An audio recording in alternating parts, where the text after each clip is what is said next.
There was a flight from Afghanistan.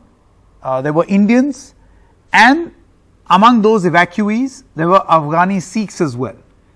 Now, many comments have been made by leaders of the Bharatiya Janata Party, by ministers in the Narendra Modi dispensation, and all of them seem to say, look, this is the reason why India does need a CAA. So while India is stepping up evacuations, is CAA the focus? One such person who has made an appeal is Mr. Manjinder Sirsa, is now with us. Mr. Sirsa, why do you feel, you made a comment that the cutoff of CAA should be shifted from 2014 to 2021. I want to ask you a question, why?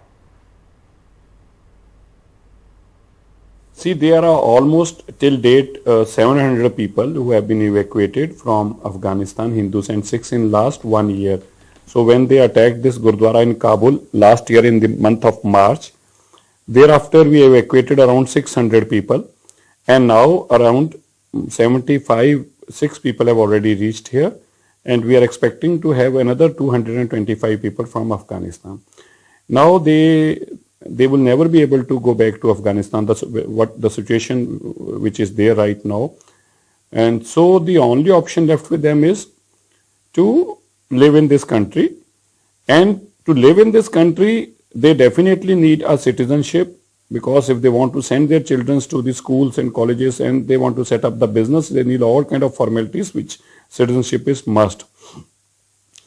Now, there are people who have been living here as refugees from so many years, but they have not got the citizenship. And if these people are unable to get the citizenship, there will be a big loss to these Hindus and Sikh families. So we have requested the government that they should consider, either by amending this act or by in any other provision of the law, they should be given a citizenship. Mr. Sirsa, thank you very much. We also have Mr. Faizan Mustafa, VC Nalsar University. Mr. Mustafa, thank you very much. You must have seen the comments by ministers and now certain members of the Sikh community, obviously because they are beneficiaries in a difficult situation like this, building a case that CAA is the need of the hour. It's very good and it helps the country. I want to ask you, what is your view, Mr. Mustafa? Sanket, I have been writing and speaking, and my criticism has come true. Religious persecution in the 3 countries with which CAA dealt with did not end in December 2014. So the cutoff date itself was arbitrary. There was nothing on record to trust Pakistan, Bangladesh and Afghanistan that after 2014 there is no religious persecution. Then you also know that this crucial term religious persecution has not been used in CAA, which was the very logic of this law. And thirdly, I am really disgusted to see this. There are people who want to get out of Afghanistan because of the fear of regressive, orthodox, discriminatory, incoming Taliban regime.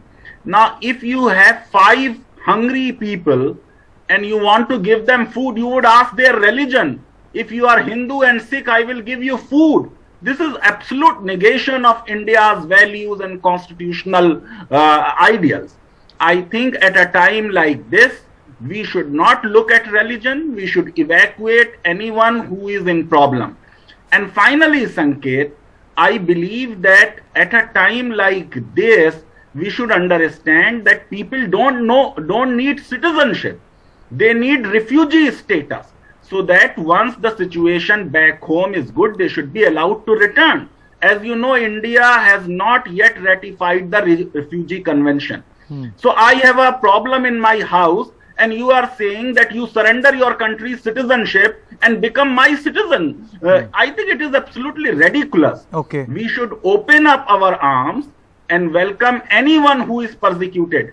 The situation in Taliban has also absolutely made it abundantly clear that Hazaras, Tajiks, non-Pashtuns, women, liberal Muslims, Shias, all of them now fear persecution. Therefore, this whole logic that only 6 communities which were named in CAA alone face persecution has also fallen flat. But Mr. Mustafa, I think the Afghan situation tells us that CAA was not properly enacted.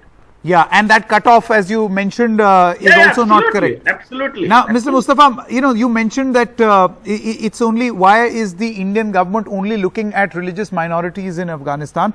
But the Cabinet Committee on Security note the first time, and all subsequent comments by the government, they say that, Afghan Sikhs, Afghan Hindus, and Afghanistan nationals who may be persecuted and are also helping India. So they have categorized that this is not just members of a minority, but even maybe Afghan nationals who are Muslims who are facing persecution. That's what I'm saying. That's what I'm saying. Then CAA, wish to say that the logic of the CAA stands proved is not right. They are in a problem. We are helping our neighbors. That's it. Interesting. That's a very, very interesting point, that what is happening right now and the response that we are giving is actually not what the CAA tried to address. Definitely. Thank you very much, Mr. Mustafa. I'll ask this question of representatives of the government on what reaction they have. It's a wrap in this edition of Left, Right and Centre. Hope you enjoyed. News and updates continue.